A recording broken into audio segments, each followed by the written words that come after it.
Market மேல போகுமா இல்ல கீழ போகுமான்னு நீங்க இனிமே கணிக்கவே வேண்டாம். அதாவது அது எங்க போனாலும் சரி, இல்ல எங்கேயுமே போகாம ஒரே இடத்துல நின்னாலும் சரி, உங்களால தொடர்ந்து லாபம் பார்க்க முடியும்னு சொன்னா எப்படி இருக்கும்? கண்டிப்பா. கேக்கறதுக்கு ஏதோ லாட்டரி விளம்பரம் மாதிரி தான் இருக்கும். ஆனா, ஆக்சுவலா ஆப்ஷன்ஸ் மார்க்கெட்ல பெரிய பெரிய இன்ஸ்டிடியூஷனல் ட்ரேடர்ஸ் தொடர்ந்து பணம் சம்பாதிக்கிற ரகசியமே இதுதாங்க. எக்ஸாக்ட்லி. நாம உட்கார்ந்துகிட்டு மார்க்கெட்டோட திசையை கணிக்க போராடிக்கிட்டு இருக்கும்போது, அந்த பெரிய நிறுவனங்கள் மார்க்கெட்டோட எல்லைகளை மட்டும் கணிச்சு அமைதியா லாபம் பார்க்கறாங்க. இத பத்தி தான் நாம இன்னைக்கு இந்த ஆழமான அலசல்ல பார்க்க போறோம். ஆமாங்க. இன்னைக்கு நம்ம கையில இருக்கிற ஆதாரம் பாத்தீங்கன்னா, option strategy master class, iron condor, Nifty edition அப்படிங்கிற குறிப்புகள் தான். கரெக்ட். உங்கள மாதிரியே மார்க்கெட்ட கூர்ந்து கவனிக்கிறவங்களுக்காகவே பிரத்யேகமா உருவாக்கப்பட்ட அலசல் இது. நிஃப்டில இந்த அயன் காண்டோர் ஸ்ட்ராட்டஜியை எப்படி பயன்படுத்துறாங்க, அதுக்கு பின்னாடி இருக்கிற கணிதம் என்ன அப்படிங்கிறத ரொம்ப ஈஸியா உடைச்சு உங்களுக்கு புரிய வைக்கிறது தான் இன்னைக்கு நம்மளோட மிஷன். ரொம்ப முக்கியமான ஒரு டாபிக் இது. ஏன்னா, நெறைய ரீட்டெயில் ட்ரேடர்ஸ் மார்க்கெட் அணுகுற முறையே ரொம்ப தப்பா இருக்கு. அதாவது ஒரு பங்க வாங்குவாங்க, அது மேல போணும்னு சாமி கும்பிடுவாங்க. ஆமா, ஏதாவது ஒண்ணு நடக்கணும்னு பந்தயம் கட்டுவாங்க இல்லையா? அதேதான். ஆனா ப்ரொஃபஷனல்ஸ் வந்து எது நடக்காது அப்படிங்கிறது மேல பந்தயம் கட்டுவாங்க. அதுக்காக அவங்க பயன்படுத்துற ஒரு பிரம்மாஸ்திரம் தான் இந்த அயன் காண்டோர். வாவ்! பிரம்மாஸ்திரம் கேட்கறதுக்கே பவரா இருக்கு. ஒரு நிமிஷம் நம்ம கொஞ்சம் பேசிக்ஸ்க்கு போயிடுவோம். இந்த அயன் காண்டோர் அப்படிங்கிறதோட ஸ்ட்ரக்சர், அதாவது கட்டமைப்பு எப்படி இருக்கும்? நம்ம குறிப்புகள்ல இருக்கிற அந்த நிஃப்டி உதாரணத்தையே எடுத்துக்கலாமே. கண்டிப்பா. இப்போ நிஃப்டி வந்து 24,000ல இருக்குன்னு வச்சுக்குவோம். நாம ஒரு ஷார்ட் அயன் காண்டோர் போடுறோம்னா, அடுத்த சில நாட்களுக்கு மார்க்கெட் பெருசா எங்கேயும் நகராது. ஒரு குறிப்பிட்ட ரேஞ்சுக்குள்ள தான் இருக்கும்னு நம்ம கணிக்கிறோம்னு அர்த்தம். ஓகே. ஒரு ரேஞ்ச் ஃபிக்ஸ் பண்றோம். அப்போ எந்தெந்த ஸ்ட்ரைக்க விப்போம்? நிஃப்டி 24,000ல இருக்கிறப்போ, மேல ஒரு 300 பாயிண்ட் தள்ளி 24,300 கால் ஆப்ஷன விக்கிறோம். அதே மாதிரி கீழ 23,700 புட் ஆப்ஷனையும் விக்கிறோம். இந்த 2 ஆப்ஷனையும் நம்ம விக்கிறதுனால நமக்கு ஒரு பிரீமியம் உள்ள வரும். கரெக்ட்டா? ஆமா. நாம விக்கிறப்போ நமக்கு பணம் கிடைக்கும். இத தான் நெட் கிரெடிட்ன்னு சொல்றாங்க. அதாவது மார்க்கெட் 24,300 தாண்டாது, அதேபோல 23,700க்கு கீழேயும் போகாதுன்னு நாம எல்லைகளை வகுக்கிறோம். எக்ஸாக்ட்லி. இது ஒரு கிரிக்கெட் மைதானத்துல பவுண்டரி லைனை நாமே வரைகிற மாதிரி இருக்குல்ல. நிஃப்டிங்கிற பந்து அந்த மைதானத்துக்குள்ள இருக்கிற வரைக்கும் நமக்கு லாபம். ஆனா ஒரு டவுட். சொல்லுங்க. மார்க்கெட் எப்பவுமே நாம சொல்றதே பேக்காடே. திடீர்னு ஒரு பெரிய நியூஸ் நிஃப்டி 24,500 தாண்டிடுச்சுன்னா என்ன ஆகிறது? நாம விற்ற கால் ஆப்ஷனோட நஷ்டம் அளவே இல்லாம அன்லிமிட்டெட் லாஸா போயிடுமே. ரொம்ப சரியான கேள்வி. அந்த ஆபத்த தடுக்கிறதுக்கு தான் நாம ஹெட்ஜிங் பண்றோம். வெறும் ஆப்ஷன்கள மட்டும் விற்றா அதுக்கு பேரு நேக்கட் ஸ்ட்ராங்கிள். அது ரொம்பவே ஆபத்தானது. ஓ, அதனால தான் பாதுகாப்பு ரொம்ப முக்கியம்னு சொல்றீங்க. ஆமாங்க. அந்த பவுண்டரி லைனுக்கு வெளியே நமக்கு ஒரு இன்சூரன்ஸ் தேவை. அதனால 24,300 கால விக்கும்போதே பாதுகாப்பிற்காக 24,500 கால் ஆப்ஷன் ஒண்ணு வாங்குறோம். சூப்பர். அப்போ கீழ்ப்பக்கமும் அதே மாதிரி பண்ணணுமா? கண்டிப்பா. கீழ 23,700 புட்ட விக்கும்போது பாதுகாப்பிற்காக 23,500 புட்ட வாங்குறோம். இதுல பாத்தீங்கன்னா, நாம விற்ற ஆப்ஷன்களுக்கு அதிக பிரீமியம் கிடைக்கும். ஆனா, வாங்கிய ஹெட்ஜ் ஆப்ஷன்களுக்கு குறைவான பிரீமியத்த தான் நாம குடுப்போம். கணக்கு சரியா வருது. அதாவது 2யும் கழிச்சு பார்த்தா நம்ம கைக்கு நிகரமா ஒரு ரூ. 100 பிரீமியம் கிடைக்குதுன்னு வச்சுக்குவோம். ஹம், அதேதாங்க. அந்த ரூ. 100 பிரீமியம் தான் உங்களுடைய அதிகபட்ச லாபம். ஓகே. அப்போ இந்த நிகர பிரீமியத்தை வச்சு பார்த்தா நம்முடைய உண்மையான பவுண்டரி லைன், அதாவது பிரேக் ஈவன் பாயிண்ட் இன்னும் கொஞ்சம் விரிவடையும் இல்லையா? ஆமா. எப்படி கணக்கு போடுவீங்க? ரொம்ப ஈஸி. 24,300 கூட அத 100 கூட்டினா 24,400 தான் அப்பர் பிரேக் ஈவன். அதே போல 23,700லேருந்து 100 கழிச்சா 23,600 லோயர் பிரேக் ஈவன். எக்ஸ்பைரி அன்னைக்கு நிஃப்டி இந்த 23,600க்கும் 24,400க்கும் நடுல எங்க முடிஞ்சாலும் நம்ம லாபத்தோட வெளியேறுவோம். கரெக்டா? மிக துல்லியம். நீங்க கரெக்ட்டா புடிச்சிட்டீங்க. ஒருவேளை மார்க்கெட் அந்த எல்லைய உடைச்சுக்கிட்டு போனாலும், அதிகபட்ச நஷ்டம்ங்கிறது அந்த 200 பாயிண்ட் ஸ்ப்ரெட் அளவுக்குள்ளேயே கட்டுப்படுத்தப்படும். அதனால தான் இத லிமிட்டட் ரிஸ்க் ஸ்ட்ராட்டஜின்னு சொல்றோம். இது ஸ்ட்ரக்சர் பத்தி ரொம்ப தெளிவா புரியுது. ஆனா ட்ரேடிங்கிறது வெறும் செட்டப் பண்றது மட்டும் இல்லையே. மார்க்கெட் அந்த எல்லைக்குள்ள இருக்கிற ஒவ்வொரு நாளும் எப்படி அந்த பிரீமியம் ரூ. 100 நம்முடைய உண்மையான லாபமா மாறுது? இங்க தான் ஒரு மேஜிக் நடக்குது. அதாவது ஆப்ஷன் ஸ்க்ரீக்ஸோட மேஜிக்.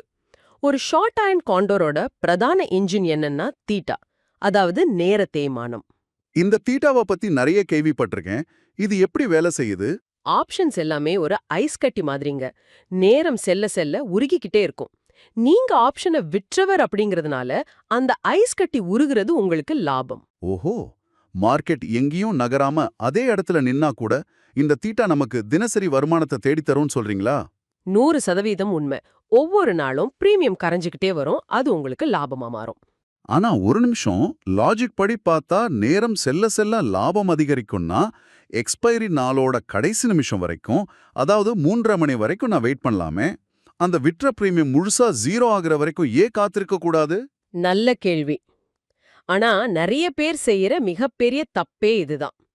கடைசி நிமிஷம் வரைக்கும் காத்திருக்கிறதுங்கிறது ஒரு வெடிகுண்டு மேல உட்கார்ந்துகிட்டு தீக்குச்சியோட விளையாடுறதுக்கு சமம். அவ்ளோ பெரிய ஆபத்தா அது? நம்ம குறிப்புகள்ல கூட எக்ஸ்பைரிக்கு முன்னாடியே வெளியேறணும்னு ரொம்ப கடுமையா எச்சரிச்சிருக்காங்களே, அது ஏன்? அதுக்கு காரணம் காமா அப்படின்னு சொல்லப்படுற இன்னொரு கிரீக். எக்ஸ்பைரிக்கு பல நாட்கள் இருக்கும்போது மார்க்கெட் ஒரு 50 பாயிண்ட் நகர்ந்தா கூட ஆப்ஷன் பிரீமியம் மெதுவா தான் மாறும். ஆனா எக்ஸ்பைரி அன்னைக்கே அந்த இறுதி மணி நேரங்கள்ல வேகம் ரொம்ப அதிகமா இருக்குமோ? ஆமாங்க, காமாவோட வேகம் ரொம்ப பயங்கரமா இருக்கும். இததான் காமா எக்ஸ்ப்ளோஷன் அப்படின்னு சொல்லுவாங்க. அதாவது நிஃப்டி 24,300க்கு ரொம்ப பக்கத்துல இருக்கும்போது எக்ஸ்பைரி அன்னைக்கு நடக்கிற ஒரு சின்ன 20 பாயிண்ட் நகர்வு கூட ஆப்ஷன் பிரீமியத்தை 10 ரூபாயிலிருந்து 50 ரூபாயாவோ இல்ல 100 ரூபாயாவோ நொடிப்பொழுதுல மாத்திரும். அப்படித்தானே? சரியா சொன்னீங்க. இது டெல்டா மாற்றம்னு சொல்லுவாங்க. ஒரு ஆப்ஷன் அவுட் ஆஃப் த மணிலிருந்து இந்தி மணியா மாறப்போகுதுங்கிற நிலைமை வரும்போது அதோட டெல்டா ரொம்ப வேகமா 0.5ல இருந்து 0.9 ஆக மாறும். இந்த ரேட் ஆஃப் சேஞ்ச் தான் காமா. வாவ்! அப்போ 10 நாளா தீட்டா மூலமா சிறுக சிறுக சேர்த்த லாபத்தை கடைசி அரை மணி நேரத்துல வர்ற ஒரே ஒரு ட்ரெண்ட் கேண்டில் ஒட்டு மொத்தமா அழிச்சிரும். அதனால தான் நம்ம சோர்ஸ்ல சிறிய தினசரி லாபங்கள் ஒரே ஒரு ட்ரெண்ட் நாள்ல அழிஞ்சிடும்னு ரொம்ப அழுத்தி சொல்லிருக்காங்க. அப்போ தீட்டா நமக்கு தினசரி நண்பன், ஆனா எக்ஸ்பைரி அன்னைக்கு காமா நமக்கு மிகப்பெரிய எதிரி. சரி, ரொம்ப அமைதியான மார்க்கெட்ல இந்த ஸ்ட்ராட்டஜி வேலை செய்யும். ஆனா மார்க்கெட் எப்பவுமே அமைதியா இருக்கிறது இல்லையே. உண்மைதான், சில நாட்டல்ல கிள்ளல் அடிக்கும். ஆமா, இப்போ ஒரு ரிசர்வ் பேங்க் பாலிசி அறிவிப்பு வருது, இல்ல ஒரு தேர்தல் முடிவு வெளியாகுதுன்னு வச்சுக்குவோம். இப்படிப்பட்ட புயல் வீசுற நாட்கள்ல நம்ம ஷார்ட் அயன் காண்டோர் போட்டா மார்க்கெட் நிச்சயம் பவுண்டரியை உடைச்சிக்கிட்டு போயிடுமே. அங்கதான் நாம உத்திய மாத்தணுங்க. இப்படிப்பட்ட ஈவென்ட்ஸ்க்கு முன்னாடி இம்ப்ளாய்டு வாலட்டிலிட்டி, அதாவது மார்க்கெட்டோட எதிர்பார்ப்பும் பயமும் ரொம்ப அதிகமா இருக்கும். இங்க வெகா அப்படிங்கிற ஒரு கிரீக் பத்தி நாம பேசணும். வெகாவா? அது என்ன பண்ணும்? ஐவி அதிகமா இருக்கும்போது பிரீமியம்கள் ரொம்ப அதிக விலையில விற்கப்படும். பாலிசி அறிவிப்பு வந்த உடனே மார்க்கெட் மேல போனாலும் சரி கீழே போனாலும் சரி அந்த நிச்சயமற்ற தன்மை முடிவுக்கு வந்துடும். உடனே ஐவி சரிஞ்சிடும். இதத்தான் ஐவி கிரஷ் அப்படின்னு சொல்றாங்க. ஓ, நம்ம லிசனர்ஸ்க்கு இது நிச்சயம் நடந்திருக்கும்னு நினைக்கிறேன். பட்ஜெட் நாளுக்கு முதல் நாள் ரொம்ப ஆர்வமா ஒரு கால் ஆப்ஷனை வாங்கியிருப்பாங்க. மார்க்கெட் அவங்க நினைச்ச மாதிரியே 200 பாயிண்ட் மேல போயிருக்கும். ஆனா அவங்களோட கால் ஆப்ஷன் விலை குறைஞ்சு நஷ்டம் வந்திருக்கும். ஆமா, அவங்க ரொம்ப குழம்பிருப்பாங்க. மார்க்கெட் மேல போகுதே, ஆனா என் பிரீமியம் ஏன் ஏறல அப்படின்னு யோசிப்பாங்க. அதுக்கு உண்மையான காரணமே இந்த ஐவி கிரஷ் தானா? ஈவெண்ட்டுக்கு அப்புறம் பயம் தெளிஞ்சதுனால பிரீமியத்துல இருக்கிற காத்து அப்படியே பிடுங்கப்படுத்துருச்சு. 100க்கு 100 உண்மைங்க. அந்த ஐவி கிரஷால பாதிக்கப்படுறவங்க ரீட்டைல் ட்ரேடர்ஸ். ஆனா அந்த காத்த பிடுங்கி லாபம் பாக்குறவங்க ஆப்ஷன் செல்லர்ஸ். சரி, இப்போ நீங்க கேட்ட கேள்விக்கு வரேன். அந்த புயல் வர நாட்கள்ல என்ன ஸ்ட்ராட்டஜி யூஸ் பண்ணணும்னு கேட்டீங்கல்ல? ஆமா, மார்க்கெட் எந்த பக்கம் போகும்னு தெரியல. ஆனா மிகப்பெரிய அளவுல வெடிக்க போகுதுன்னு தெரிஞ்சா என்ன பண்றது? அங்க நாம லாங் அயன் காண்டோர் பயன்படுத்தணும். ஓ, இது ஷார்ட் அண்ட் கான்டென்ட் நேர் மாறானது இல்லையா? இதோட ஸ்ட்ரக்சர் எப்படி இருக்கும்? ஆமாங்க, ஷார்ட் அயன் காண்டோர்ல நாம நெட் செல்லரா இருந்தோம்.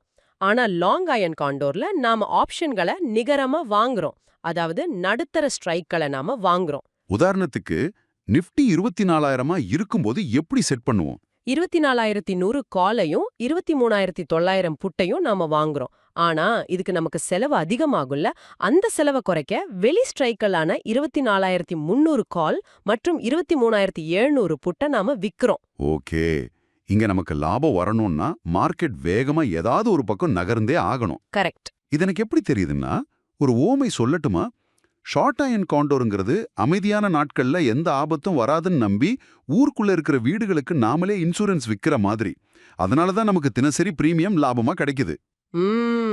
ரொம்ப நல்ல ஒப்பீடு. அப்போ லாங் அயன் காண்டோர்?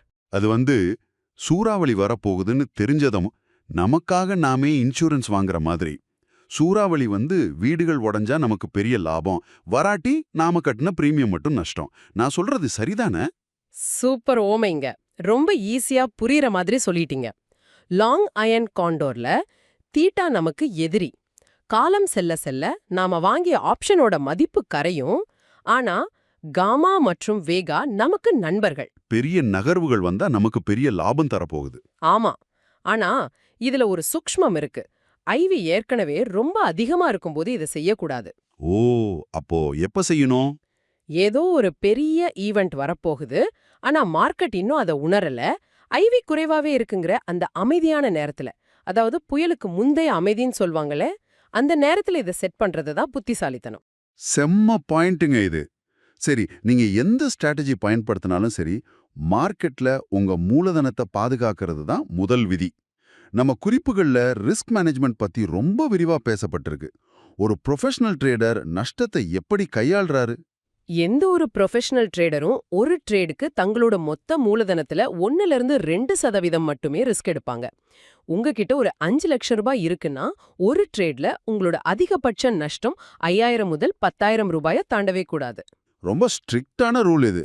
அயன் காண்டோர்ல இது எப்படி செட் ஆகுது? அயன் காண்டோரோட மிகப்பெரிய பலமே அதோட மார்ஜின் எஃபிஷியன்சி தான். நாம முதல்லயே பேசின மாதிரி வெறும் கால் புட் ஆப்ஷன்களை விற்றால், அதாவது நேக்கெட் செல்லிங் பண்ணா, ஒரு லாட்டுக்கு சுமார் 2 முதல் 3 லட்சம் ரூபாய் வரைக்கும் மார்ஜின் தேவைப்படும். ஆமா, ஏன்னா நஷ்டம் அளவிட முடியாதுன்னு சொன்னீங்க. கரெக்ட். ஆனா அயன் காண்டோர்ல நம்ம வாங்கி ஹெட்ஜ் ஆப்ஷன்கள் இருக்கிறதுனால ரிஸ்க் வரையறுக்கப்படுது. இதனால வெறும் 40,000 முதல் 80,000 ரூபாய் வரைக்கும் மட்டுமே மார்ஜின் தேவைப்படும். வாவ், 3 லட்சத்துக்கும் 40,000த்துக்கும் எவ்வளவு பெரிய வித்தியாசம் பாருங்க.